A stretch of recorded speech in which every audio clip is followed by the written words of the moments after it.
കുമരകത്ത് ഇത്ര ലക്ഷറി ആയിട്ടുള്ള ഒരു അടിപൊളി പ്രോപ്പർട്ടി, അതും റീസണബിൾ പ്രൈസിൽ, പ്രകൃതിയോട് ചേർന്ന് നിൽക്കുന്ന റിസോർട്ട്. എവിടെ നോക്കിയാലും പച്ചപ്പ്, തൊട്ടടുത്ത് വേമ്പനാട് കായലിന്റെ ഭംഗി, അതിനിടയിൽ കേരളത്തിന്റെ തനതായ ശൈലിയിൽ ഒരുക്കിയ കോട്ടേജസ്. ഇതാണ് അബാദ് വിസ്പറിംഗ് പാംസ് റിസോർട്ട്.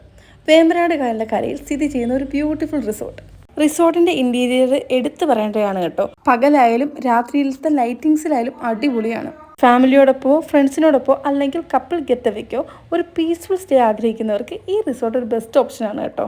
ഈ റിസോർട്ടിൽ 3 തരത്തിലുള്ള സ്റ്റേ ഓപ്ഷൻസ് ആണുള്ളത്. പൂളിൽ പ്രൈവറ്റ് ആയിട്ട് സമയം ചെലവഴിക്കാൻ ആഗ്രഹിക്കുന്നവർക്ക് പൂൾ വില്ല, നേരെ വേമ്പനാട് കായലിന്റെ വ്യൂ വേണമെങ്കിൽ ലേക്ക് ഫേസിംഗ് കോട്ടേജ്. ഞങ്ങൾ സ്റ്റേ ചെയ്തത് ഗാർഡൻ വ്യൂ കോട്ടേജ് ആണ് കേട്ടോ.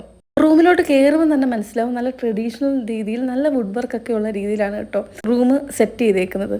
Bathroom semi open roof bathroom ആണ് കേട്ടോ. അതിൻ്റെ കൂടെ എടുത്തു പറയേണ്ടത് അവർ ബെഡും ബാത്റൂമും അമനിറ്റീസും എല്ലാം നല്ല ക്ലീൻ ആയിട്ടാണ് മെയിൻറ്റെയിൻ ചെയ്തേക്കുന്നത്.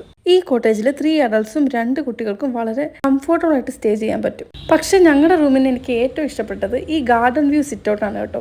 വെറുതെ കുറച്ച് നേരം അവിടെ ഇരുന്നാൽ തന്നെ നല്ല റിഫ്രഷിംഗ് ആണ്. റിസോർട്ട് ചുറ്റി കാണുമ്പോൾ ഓരോ വഴിയിലൂടെ നടക്കുമ്പോൾ നല്ല ഗ്രീനറി, ചെറിയ ബ്രിഡ്ജസ്, ട്രീസ്, ഫ്ലവേഴ്സ് എല്ലാം കൂടി നല്ല കാം അറ്റ്മോസ്ഫിയർ ആണ് കേട്ടോ. ഓരോ കോർണേഴ്സും നമുക്ക് ക്യാമറ കൊണ്ട് പകർത്താൻ തോന്നും, അത്രയും ബ്യൂട്ടിഫുൾ ആണ് കേട്ടോ. റിസോർട്ടിന്റെ പല ഭാഗത്ത് നിന്നാലും വേമ്പനാട്ട് കായൽ കാണാം കേട്ടോ. സൺസെറ്റ് ആയാലും സൺറൈസ് ആയാലും അടിപൊളിയായിട്ട് ആസ്വദിക്കാൻ പറ്റും. വിശന്നാൽ റിസോർട്ടിന്റെ ഉള്ളിൽ തന്നെ ഗ്രാനറി മൾട്ടി ക്യൂസൈൻ റെസ്റ്റോറൻറ്റ് ഉണ്ട് കേട്ടോ. കേരള ഫുഡ് മുതൽ ഇന്ത്യൻ, ചൈനീസ്, കോണ്ടിനൽ വരെ ഒരുപാട് ഓപ്ഷൻസ് ഉണ്ട്. അപ്പം കുമരകത്തിലേക്ക് ഒരു ട്രിപ്പ് പ്ലാൻ ചെയ്യുവാണെങ്കിൽ ഈ റിസോർട്ട് നിങ്ങൾ ലിസ്റ്റ് ആഡ് ചെയ്യൂ.